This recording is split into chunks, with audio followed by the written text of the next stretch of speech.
Harvard University, together with Novak Properties, conduct a study on men with women and property. Stay tuned.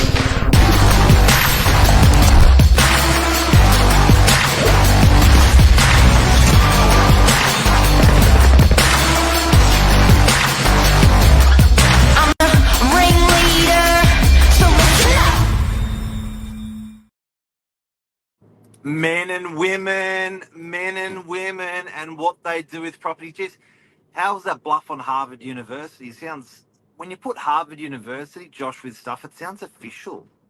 It does, doesn't it? It's almost like the stamp of approval when Harvard's put down, isn't it? Anyway, I thought I'd call the bluff. How are you this morning? Fantastic. Yourself? Good.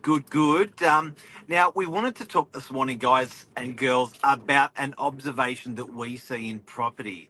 And it's a long one.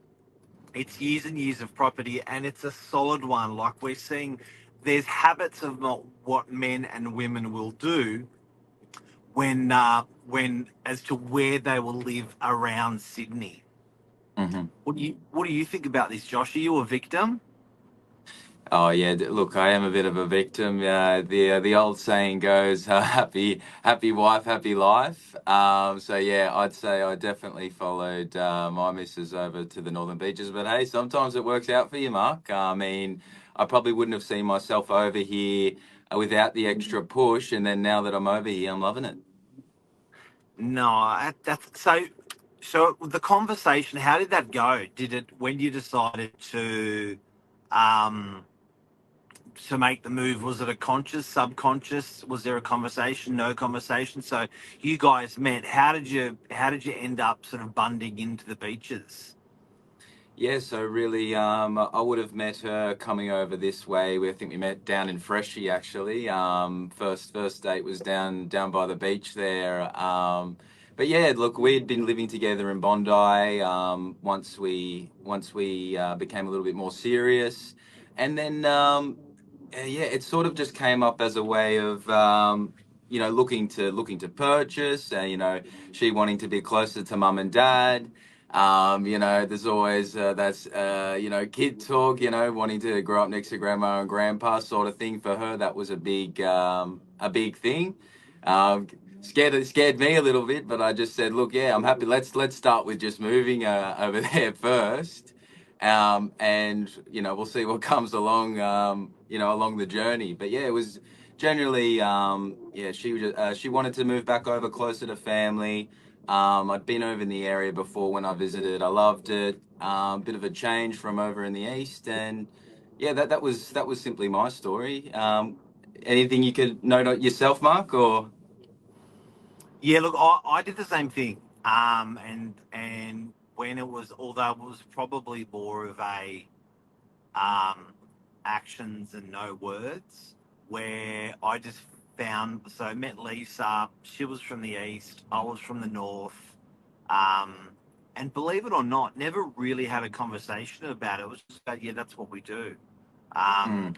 We ended up going through a couple of different suburbs in the east, and then we were like, oh, I didn't sort of, and it probably got to 5 or 10 years later where I was like, yeah, no, I don't think we're actually ever going to be in the north ever again. Um, it was weird. So, for some guys, I think it consciously, um, there's lots of talk or an arm wrestle even over it. And lots of guys, I think they just bundy into an area and don't even think about it. They sort of don't care. Gosh, I have to say, if you're looking at the odds of guys going to the roots of where the girls live or girls going to the roots of where the guys is, I would suggest it's closer to 5 to 1 girls' Yeah, I way. definitely agree. I definitely agree with you. I mean, I think it's also a little bit of a sense of, being male. You want to make sure that your other half is as comfortable as possible. So I feel like there's a little bit of that in there, especially for me. You know, if you know, I want to make sure my girlfriend's or my partner's happy and comfortable in a place that you know we can prosper together. So I think there's a little bit of that in the background, a little bit of a you know feeling of responsibility to make sure that you know your other half is happy. So yeah, I definitely agree with you there, Mark. And yeah, I think it's yeah, it's something that's probably not spoken about, but quite a common thing. And why is that? Like, because I find it's almost tribal a little bit, where um, you sort of go back to your nest, mum, dad, Yeah. brothers, sisters, and all that are there. And I'm seeing that I'm seeing a lot of people go to Queensland, and when they go to Queensland, I think people are giving for friends, which was, you know, a handful of fantastic people that have known you for 10, 20 years, your family, born and bred your whole life, and people give up that tribe. And it's really funny. It ends up pulling them back, it pulls them back in. But it's the girls' tribe more than the boys' tribe, I'm telling you. Yeah, well, I think you know it's. I think it just comes to down to a bit of like your support network.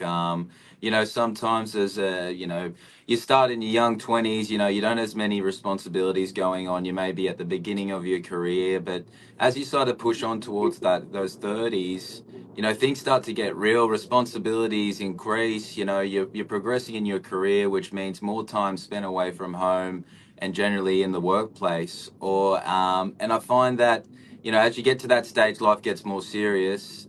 You sort of you do need another support network waiting for you in case you know you are busy, you are held up.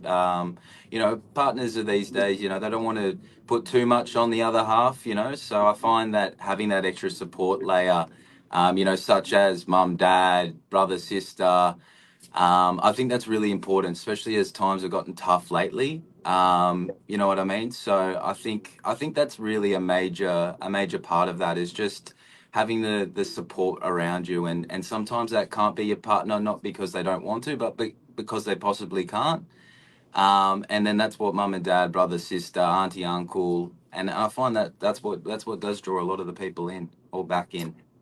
Yeah. Yeah, and also, guys, what we're talking about today is the odds. The odds. It's an odds game where you know if you're from X and your wife is from Y, most for some reason, or your partner, girlfriend, for some reason, we've noticed that people end up living in Y, where the wife lives more. There was a book written by a guy called Alan Pease, which I've always referenced and thought was to be super interesting, and in that he goes back to, you know, thousands of years of civilization and culture and stuff like that.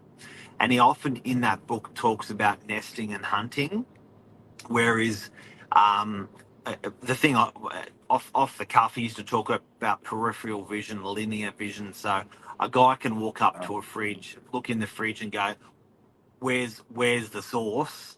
And then a girl will walk up to the same fridge and just grab the sauce straight away, because the vision is peripheral for Mm, a lady. And as an opposite example, if you say a guy can look at a distance and say that's about 100 200 meters, and a lady will look at that and go, yeah, no, I don't even know how far away that is, because it's the linear vision, it's the hunting. So one's mm. a peripheral vision, which is nesting, and one is a linear vision, which is hunting. And I do think it goes back to Wow. those days as well, where Yeah. girls naturally nest, so they naturally go to their nest to nest. And the men are like, don't give a shit where I live. I'll do, you know, as long as I'm happy. It's more that sort of hunting mentality, philosophy. Could be that. Definitely. I mean, yeah, yeah. It's history's a thing for it to continue proving itself. You know, generally patterns realign, reshow that you know present themselves over and over. So I think it's definitely got to have some of that mentality. I think you're definitely right there, Mark. So, ladies and gentlemen, if you haven't real estate, if you haven't noticed, us in real estate can count the heads. And I've got to say, if you haven't realised, we generally go where the women go. I'm happy if you disagree, but we're going with the numbers on this one. Yeah. Agreed, me being one of them. Have a great day. Thank you very much, Josh, and everyone. Enjoy this beautiful Monday. Summer's coming, huh? Can feel it. Thanks, Mike. Yes, start to feel the weather, guys. You're starting to feel those good Sydney balmy afternoons and nights. I've seen a lot more people walking the dog, so enjoy it. Get out there and have a great week, guys. So cool. Thanks, Josh. Cheers, mate. See you, mate. Bye. Bye. Bye.